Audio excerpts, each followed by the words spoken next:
एक होता कार्व्हर. प्रकरण 12. मी भूमिपुत्र. प्रसिद्ध थोर शास्त्रज्ञ श्री टॉमस अल्वा एडिसन यांनी पाठवलेले विनंतीपत्र डॉक्टर कार्व्हर वाचत होते. आपण दोघे विश्वाचे रहस्य उलगडण्याचा प्रयत्न करू. तुम्हाला उपलब्ध असणाऱ्या मर्यादित आणि अपुऱ्या साधनामुळे तुमच्या वेळेचा अपव्यय होत आहे. तुमच्या कर्तृत्वाला मर्यादा पडत आहे. आमच्या इथे तुम्हाला हवी ती मदत, हवं ते सहकार्य मिळेल. एडिसन यांनी न्यू जर्सीतील आपल्या प्रयोगशाळेची, आपल्या संशोधन केंद्राची धुरा वाहण्याची डॉक्टर कार्व्हरांना विनंती केली होती. त्यासाठी वार्षिक 6 आकडे मानधन देऊ केलं होतं. वार्षिक $1,00,000. मी डॉक्टर वॉशिंग्टनला वचन दिलं आहे. दारिद्र्याच्या खातेऱ्यातून, भुकेच्या खाईतून माझ्या बांधवांना वर काढण्यासाठी आमरण प्रयत्नशील राहीन. माझ्या बांधवांना माझी अजून गरज आहे. मी नेहमी एकाकी काम करत आलो आहे. तुमच्यासारख्या मोठ्या संस्थेत काम करताना मला बुजल्यासारखं होईल आणि इथे तर इतकी कामे अर्धवट पडलीत. मी येऊ शकत नाही. आजवर कोणत्याही आमिषाला बळी न पडलेल्या डॉक्टर कार्व्हरांनी एडिसन यांना उत्तर धाडलं. लाखो डॉलरचे आमिष त्यांना कर्तव्यच्युत करू शकलं नाही. डॉक्टर कार्व्हर यांच्या पत्राने एडिसन प्रभावित झाले. कार्व्हर यांच्या अद्वितीय, अतुलनीय समाजसेवेबद्दल वाटणाऱ्या कृतज्ञतेचं, आत्मीयतेचं प्रतीक म्हणून त्यांनी कार्व्हरांना स्वाक्षरी केलेलं आपलं एक छायाचित्र पाठवलं. आंतरिक स्नेहाचा पाया घातला. टस्किगी संस्थेच्या बँकेत 2 वर्ष काम केलेल्या अर्ल्स विल्सन यांचा डॉक्टर कार्व्हर यांच्या आर्थिक व्यवहाराबद्दलचा अनुभव खासच आहे. 1923 सालची गोष्ट. त्यावेळी श्री विल्सन नुकतेच रुजू झाले होते. संध्याकाळची वेळ. बँकेचे कार्यालय बंद होण्याचा सुमार. बँकेच्या प्रतीक्षागृहात प्राध्यापक कार्व्हर शांतपणे येऊन बसले. श्री विल्सन घाईने त्यांच्यापाशी गेले. मला चेक हवा होता, अपराधी स्वरात प्राध्यापक कार्व्हर म्हणाले. श्री विल्सन घोटाळ्यात पडले. पगाराचे चेक्स 1 मे रोजी निघणार होते आणि आज तर एप्रिलची 23 तारीख. इतक्या आधीच त्यांना पगाराचा चेक द्यायचा म्हणजे जरा. माफ करा प्राध्यापक कार्व्हर, अजून पगाराचे चेक्स तयार व्हायचे आहेत. मला तू नवखा दिसतोस. जरा दुसरा कोणाला तरी बोलाव बरं. इतक्यात बँकेचा दुसरा एक कारकून बाहेर आला. प्राध्यापक कार्व्हरांना प्रतीक्षागृहात पाहताच म्हणाला, थांबा हा डॉक्टर, 1 मिनिट, आत्ता आणतो तुमचा चेक. श्री विल्सन जरा नाराजीनेच आपल्या जागेवर गेले. त्या जुन्या जाणत्या कारकुनाने तिजोरीतला एक खण उघडून भरभर रिकामा केला. तळाचा चेक काढला. बाकीचे चेक्स पुन्हा क्रमवार लावून ठेवले. वेगळा काढलेला चेक्स डॉक्टर कार्व्हरांच्या हवाली केला. त्याचे आभार मानत डॉक्टर कार्व्हरांनी तो चेक खिशात सरकवला आणि ते बँकेच्या बाहेर पडले. श्री विल्सनना हे कोडं उलगेना. ते त्या कारकुनाला म्हणाले, ही कसली पद्धत? त्यांनाच 1 तारखेच्या आधी चेक द्यायचं खास कारण? तुम्ही नवखे आहात. तुम्हाला मजा दाखवतो. इकडे या आणि बघा. कारकुनाने परत तो खण काढून पालथा केला. बघितलं, हे सारे डॉक्टर कार्व्हर यांच्या नावचे चेक्स. काय हो, त्यांच्याकडे तर रगड पैसा दिसतोय. संशोधनातून बरीच कमाई केलेली असणार आणि तरीही 1 तारखेच्या आधी? तुम्ही गलत करत आहात विल्सन, त्यांना अडवत कारकून म्हणाला. हे सर्व त्यांच्या पगाराचे चेक्स आहेत. नीट बघा. आता दिलेल्या चेकनंतर ह्या 1 मे 1915 तारखेच्या चेकची पाळी आहे. तळचा चेक काढून कारकुनाने विल्सनला दाखवला. आता तो चेक मी डॉक्टर कार्व्हरांना दिला. तो होता एप्रिल 1915 साठी दिलेला आणि आता पुन्हा कधी ते येतील तेव्हा त्यांना हा 1 मे 1915 चा चेक द्यायचा. पण हे तर 1923 साल चालू आहे विल्सन. नाही कोण म्हणतं. आता लवकरच आपल्याला त्यांच्यासाठी नवीन खणाची तरतूद करावी लागणार आहे. त्यांच्या दर महिन्याच्या पगाराचा चेक बँकेत जमा होत असतो. म्हणजे इतकी वर्ष हे चेक्स नुसते पडूनच आहेत. मग त्याचे आर्थिक व्यवहार कसे चालतात? विल्सनच्या शंका फिटेनात. ते काही असेल, पण एक सांगतो, इतक्या वर्षात मी त्यांच्या नावे शिंप्याचं एकही बिल आलेलं पाहिलं नाही. दुसरं म्हणजे आता इतक्या वर्षानंतरही त्यांच्या पगारात दिडकीचीही वाढ झालेली नाही. खेदाची गोष्ट आहे ही. एवढ्या श्रेष्ठ संशोधकाची एवढी घोर उपेक्षा, अशी परवड? कसली उपेक्षा, कसली परवड, कसला खेद? किती वेळा डॉक्टर वॉशिंग्टन यांनी आणि त्यांच्यानंतर अध्यक्षांनी त्यांना पगारवाढ देऊ केली, पण हा भला गृहस्थ ती स्वीकारेल तर ना. मला पैसा काय करायचा, मी तर साधा भूमिपुत्र, हेच त्याचं उत्तर. श्री विल्सन यांनी 1925 साली ॲलाबामा सोडलं. तोपर्यंत डॉक्टर कार्व्हरांनी जेमतेम 1916 सालापर्यंत चेक्स नेले होते. प्राध्यापक कार्व्हर यांनी 1896 घेतलेला पहिला पगार आणि 1943 साली घेतलेला मृत्यूपूर्वीचा शेवटचा पगार यात सेंटचाही फरक नव्हता. दरमहा $125. पुस्तकात सरकवलेले, टेबलाच्या खणात टाकलेले असे कितीतरी चेक्स कितीतरी गरजू विद्यार्थ्यांचं भलं करून गेले. अडचणीच्या वेळी घेतलेले पैसे विद्यार्थी परत करायला जाई तेव्हा, मी कधी दिले रे बाबा तुला पैसे, असं म्हणून त्याला लटकं रागावत आणि पैसे नाकारत. किती विद्यार्थ्यांना त्यांनी अशी मदत दिली होती त्याचा नक्की आकडा देता येणं अशक्य आहे, कारण या गुपचूप मदतीची नोंद कुठेच नाही. पण टस्किगीतील प्रत्येक विद्यार्थ्याला या ना त्या प्रकारे प्राध्यापक कार्व्हर यांची मदत मिळालेली आहे. एकदा त्यांनी एका विद्यार्थ्याला $1 दिला आणि त्याचं काय करून दाखवशील ते बघायचं आहे असं त्याला आव्हान दिलं. तोही त्यांचाच विद्यार्थी. त्याने त्या $1मधून एक कोंबडी आणि तिचं खाद्य विकत आणलं. उबवण्यासाठी अंडी आणली. काही महिन्यानंतर त्याने प्राध्यापक कार्व्हरांना आपला पराक्रम सांगितला. त्याच्यापाशी नगद $50 शिल्लक पडले होते. त्याच्या कोंबड्या नियमित उत्पन्नाचं साधन झाल्या होत्या. डॉक्टर कार्व्हर आपल्या पराक्रमी शिष्यावर एकदम खुश. कठीण प्रसंगात त्यांच्या निखळ स्वभावाचं आगळंच झळझळीत दर्शन घडे. त्यांनी न वटवलेले चेक्स इतस्ताप पडलेले असत.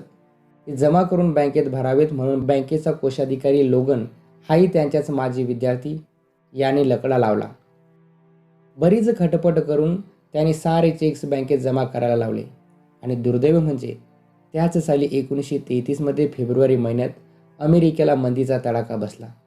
बँकेचं दिवाळ निघालं. टस्किगीची बँकही त्यातून सुटली नाही. कोषाधिकारी लोगन अपराधी चेहऱ्याने त्याला भेटायला आला व ओढवलेल्या आपत्तीची कल्पना देऊ लागला.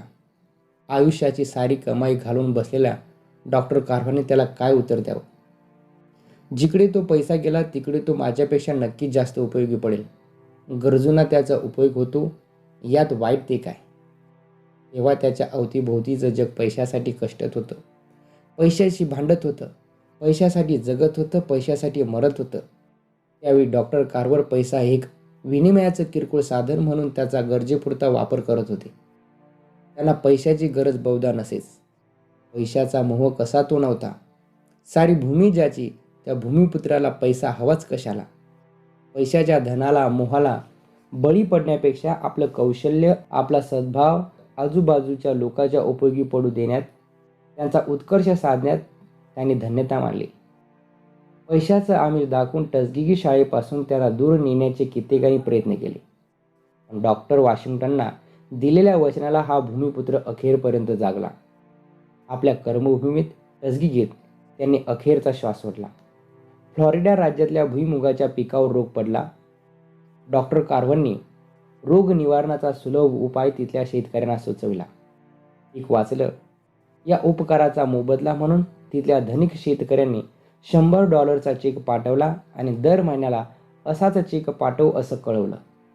निरीच्छ कार्व्हराने तो चेक साभार परत पाठवला. सोबत लिहिलं होतं, तुम्ही भुईमुगाची लागवड करता याबद्दल परमेश्वर तुमच्याकडून कसलीही वसुली करत नाही. मग त्याच भुईमुगाला निरोगी बनवण्यासाठी मी कसा पैसा आकारू. लाकडाच्या भुशापासून लाद्या बनवण्याची डॉक्टर कार्व्हर यांची पद्धत स्वीकारून उद्योग चालवणाऱ्या एका निर्मात्याने त्यांनी आपली प्रयोगशाळा चालवावी यासाठी भला लट्ट पगार देऊ केला. नेहमीप्रमाणे डॉक्टर कार्व्हरांनी नकार कळवला. मग तोच निर्माता ॲलाबामात येऊन राहिला. डॉक्टर कार्व्हरकडून त्याला विनाशुल्क मार्गदर्शन लाभत होतं. ऐहिक सुखाचा, पैसा अडक्याचा किंवा जड जवाहिराचा मोह त्यांना कधीच पडला नाही. इतकंच काय, पण आयुष्याचा उर्वरित काळ सुखाचा जावा म्हणून काही तरतूद करून ठेवावी हा विचारही त्यांच्या मनाला कधी शिवला नाही. ऐहिक सुखाच्या बाबतीत ते फार उदासीन, अलिप्त होते. आता सारं जग त्यांना श्रेष्ठ शास्त्रज्ञ म्हणून नावाजत होतं. थोर समाजसेवक म्हणून वाखाणत होतं. महान संशोधक म्हणून त्यांचे पोवाडे गात होतं. पण डॉक्टर कार्व्हरांनी स्वतःला कोणतीही बिरुद लावून घेतलं नाही. अखेरपर्यंत जॉर्ज W. कार्व्हर या पलीकडे कधी स्वतःचा वेगळा परिचय करून दिला नाही. जॉर्जियाचे एक उद्योगपती श्री हुस्टन यांनी शेंग देण्यापासून लोणी बनवण्याचा उद्योग सुरू केला होता. पण त्यांचं लोणी योग्य प्रमाणात थिजत नसे. त्यातून तेल सुटे आणि मग त्याला खवट ओशट वासे. या संकटातून सुटण्यासाठी त्यांनी आपल्या कारखान्यातील मुख्य केमिस्ट श्री मॉस यांना टस्गिगीला पाठवलं. टस्गिगी म्हणजे डॉक्टर कार्व्हर. टस्गिगीला जायचं म्हणजे डॉक्टर कार्व्हरांना भेटायचं. टस्गिगी आणि कार्व्हर अविभाज्य झाले होते. दोन्ही नाव एकमेकाशी जोडूनच येत. डॉक्टर कार्व्हर यांनी रसायनाच्या थोड्याफार बदलांनी ते लोणी अगदी दुधापासून मिळणाऱ्या लोण्यासारखं उत्तम बनवून दिलं. एवढ्यावरच ते थांबले नाहीत. त्यांनी त्या केमिस्टला शेंगदाण्याच्या चॉकलेट्स कशी करता येतील, वाया जाणाऱ्या टरफलापासून जमीन भुसभुशीत करणारी द्रव कशी बनवता येतील, ह्याही प्रक्रिया शिकवल्या. डॉक्टर कार्व्हर यांनी आपल्या उत्पादनाविषयी दाखवलेल्या आस्थेमुळे, आत्मीयतेमुळे, उदार दृष्टिकोनामुळे प्रभावित झालेले ह्युस्टन आपली कृतज्ञता व्यक्त करण्यासाठी जातीने टस्गिगीला आले. कार्व्हरांना नजर करण्यासाठी भारी किमतीचं ब्लँकेट त्यांनी आणलं होतं. टंकीच्या तळाशी विश्रांती घेणाऱ्या या ब्लँकेटचं दर्शन पुन्हा कोणाला घडलंच नाही. या भेटीत डॉक्टर कार्व्हरने श्री हुस्टनला भुईमुगापासून तयार होऊ शकणाऱ्या अनेक उत्पादनाची सविस्तर माहिती पुरवली. शिवाय उत्पादन प्रक्रियेत वेळ, श्रम व पैसा वाचवण्याच्या दृष्टीने 4 युक्तीच्या गोष्टीही सांगितल्या. खास सूचना दिल्या. त्याचं ते सखोल ज्ञान, गाढा अभ्यास आणि आपल्या ज्ञानाचा पुरेपूर उपयोग व्हावा म्हणून चाललेली अविरत धडपड पाहून प्रभावित झालेल्या ह्युस्टननी त्यांना जॉर्जियात येऊन आपल्या उद्योग समूहात मार्गदर्शन करण्याची विनंती केली. माझी कर्मभूमी हीच. इथूनच मी तुम्हाला यथाशक्ती मदत करेन, सल्ला देईन, प्राध्यापक कार्व्हर उतरले. या घटनेनंतर सतत 15 वर्ष त्यांच्या विनाशुल्क सल्ल्याचा बहुमोल लाभ ह्युस्टन उद्योग समूहाला मिळत राहिला. ह्युस्टन त्यांना भेटण्यासाठी महिन्यातून एकदा न चुकता येत. भेटी दाखल काही देण्याचा प्रयत्न करत, पण या निसंग निस्पृश्य भूमिपुत्राला लालसा, मोह कसे ते नव्हतेच. डॉक्टर कार्व्हरांना कशाची तरी गरज पडावी आणि ते गरज अपूर्वाईने भागवण्याचं भाग्य आपल्या लाभावं अशी ह्युस्टन यांची इच्छा असे. पण इथे गरज होती कुणाला? मी तुम्हाला कौतुकाने काही द्यावं आणि ते तुम्हाला उपयोगी पडावं असं या जगात काहीच नाही का? तुम्ही माझ्याकडे काही मागावं असं या जगात काहीच नाही का? असं ह्युस्टन यांनी शेवटी अगदी निकरावर येऊन विचारलं. निरीच्छा निर्मोही डॉक्टर कार्व्हरांनी थोड्याशा संकोचाने आपली मागणी उद्योगपती श्री ह्युस्टन यांच्यापुढे ठेवली. मला एक हिरा हवा आहे. ही मागणी ऐकून ह्युस्टन यांना आनंद झाला. डॉक्टर कार्व्हरांनी माझ्याकडे काही मागावं आणि मी ते आवर्जून द्यावं ही त्यांची इच्छा पुरी झाली होती. मोठ्या उत्साहाने ह्युस्टन यांनी आठवड्याच्या आत एक सुरेख अशी हिऱ्याची अंगठी डॉक्टर कार्व्हरांना धाडून दिली. पुढच्या भेटीत त्यांनी मोठ्या आशेने डॉक्टर कार्व्हरांना विचारलं, भेट आवडली ना? हो हो, फारच सुंदर. मग तुम्ही ती अंगठी वापरत नाहीत ते? मी तो हिरा बोटावर मिरवायला मागितला होता. असं वाटलं की काय तुम्हाला? तो मला हवा होता यासाठी. असं म्हणून डॉक्टर कार्व्हरांनी ह्युस्टनला एका काचेच्या कपाटाशी नेलं. त्या कपाटात खजिन्यांचा संग्रह होता. तो दाखवत ते पुढे म्हणाले, या माझ्या संग्रहात वाण होती ती फक्त हिऱ्याची. माझ्या विद्यार्थ्यांना मला इतर सारी खनिजं दाखवता येत होती, फक्त हिरा दाखवता येत नव्हता.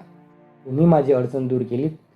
आता हिरा कसा असतो हे जाणून घेण्यासाठी विद्यार्थ्यांना कल्पनाशक्तीवर विसंबून राहायला नको. ह्युस्टन यांना पुन्हा एकदा हार मानावी लागली. डॉक्टर कार्व्हरांनी हिरा मागितला होता, तोही एक खनिज म्हणूनच.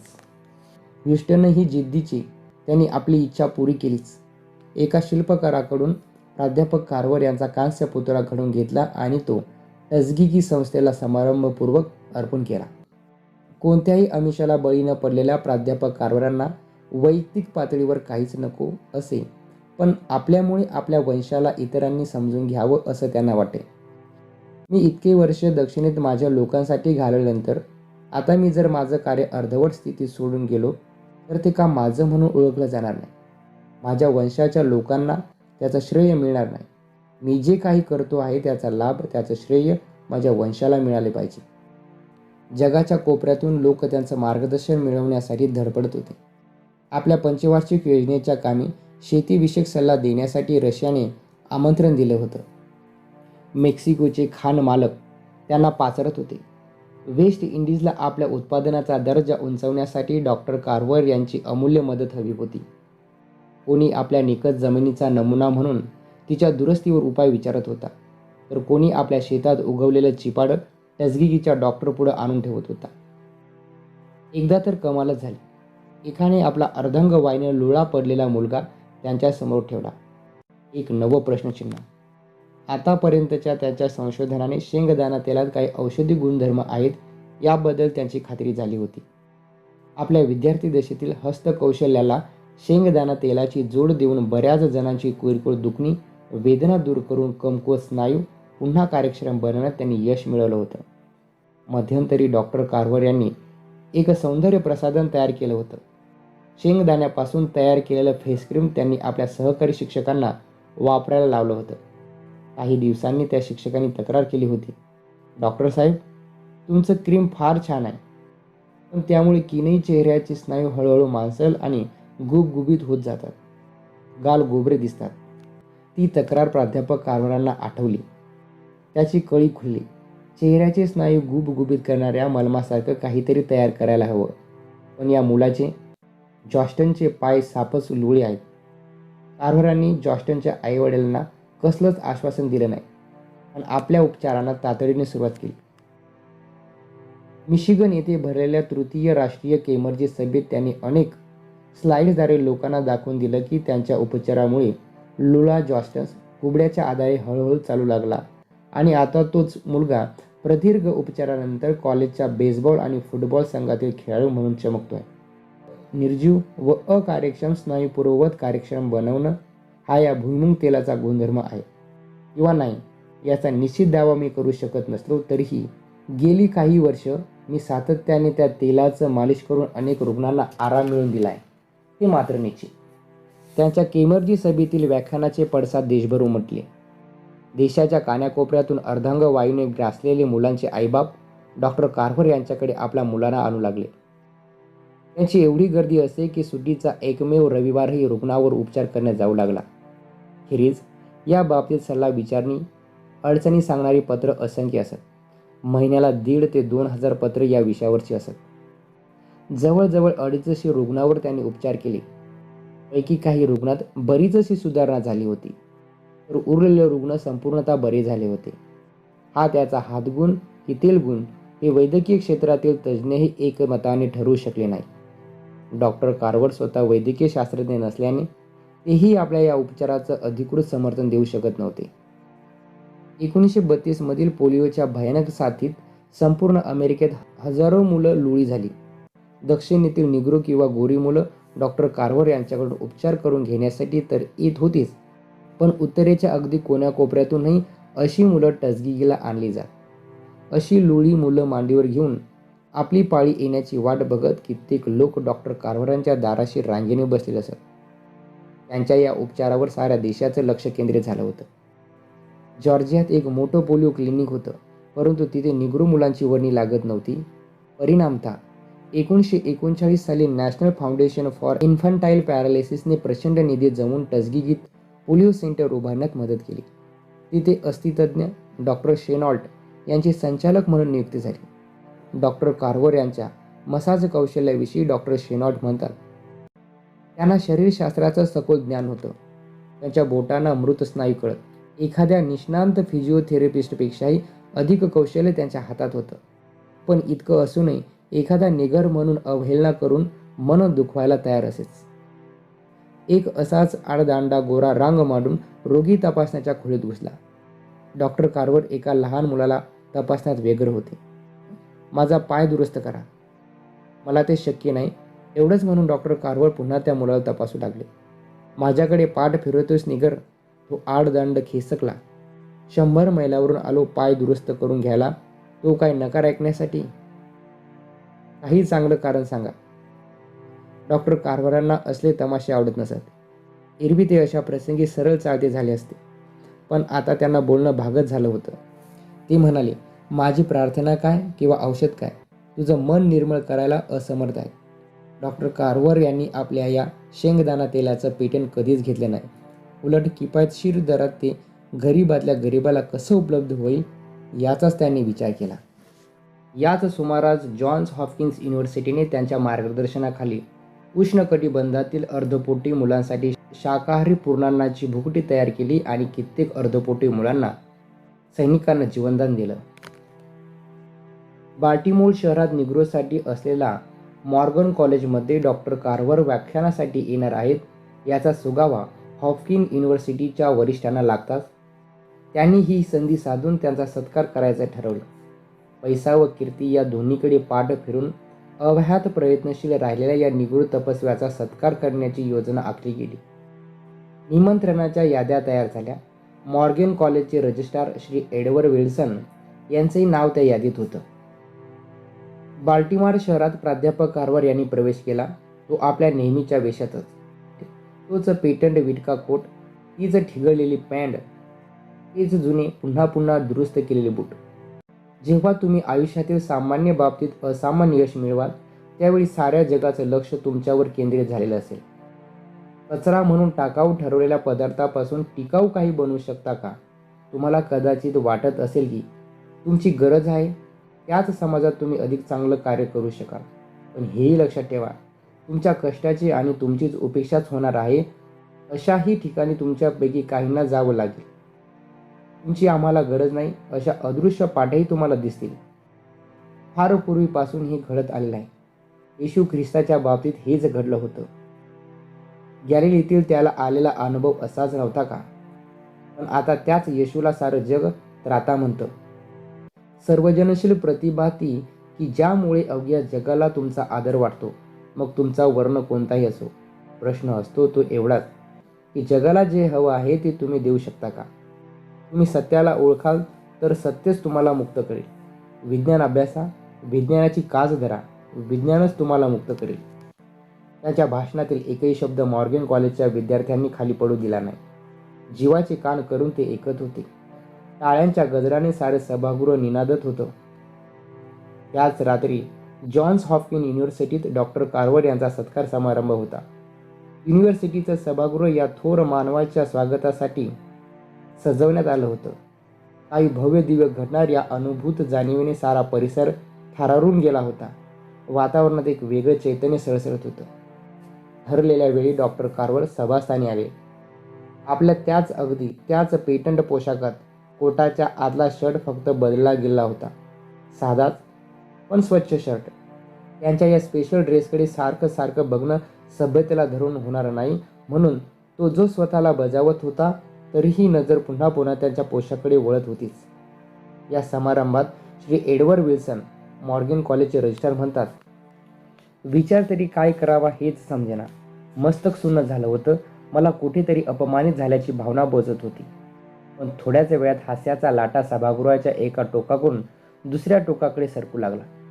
सारेजण पुढे झुकून त्याचा प्रत्येक शब्द कानात साठवून पाहत होते. विविध विषयावर ते अगदी आरामात, सहजतेने आणि अगदी खुमासदार शैलीत बोलत होते आणि बाकीचे आम्ही आमच्या खळ मारलेल्या कडक शर्टात, ताठ कॉलरीत, नवीन चावऱ्या बुटात आम्ही अस्वस्थ होतो. हे महाशय समोर मांडलेल्या रुचकर खाद्यपदार्थांच्या प्रसन्नतेचे आस्वाद घेत होते. विश्वातल्या चमत्कारावर भाष्य करत होते. मधूनच एखादा विनोदी किस्सा ऐकत होते. त्याच्या सौम्य चेहऱ्यामागचं बुद्धी चापल्य क्षणाला जाणवत होतं. आम्हीच आमच्यावर लादून घेतलेल्या कृत्रिम शिष्टाचारामुळे होणारी आमची कोंडी पाहून ते मनोमन हसत होते. पण खरा थोर माणूस आम्हाला हसून आमच्या ताणलेल्या वृत्ती शिथिल करण्यात त्यांनी यश मिळवलं. पण दुसऱ्या एका प्रसंगी मात्र डॉक्टर कार्व्हरांची मोठीच पंचायत झाली. जॉर्जियाचे उद्योगपती श्री हुस्टन यांनी डॉक्टर कार्व्हर यांचा बनवून घेतलेला कांस्यपुतळा टस्किकी संस्थेला अर्पण करण्याचा समारंभ होता तो. 1933 सालची ही गोष्ट. टस्किकी संस्थेत या समारंभाची जोरदार तयारी चालू होती. कार्यक्रमाच्या तालमी चालल्या होत्या. ठिकठिकाणच्या बड्या आसामी या समारंभाला उपस्थित राहणार असल्याने वातावरणात विलक्षण उत्सुकता होती. सगळ्यांचा उत्साह उतू जात होता.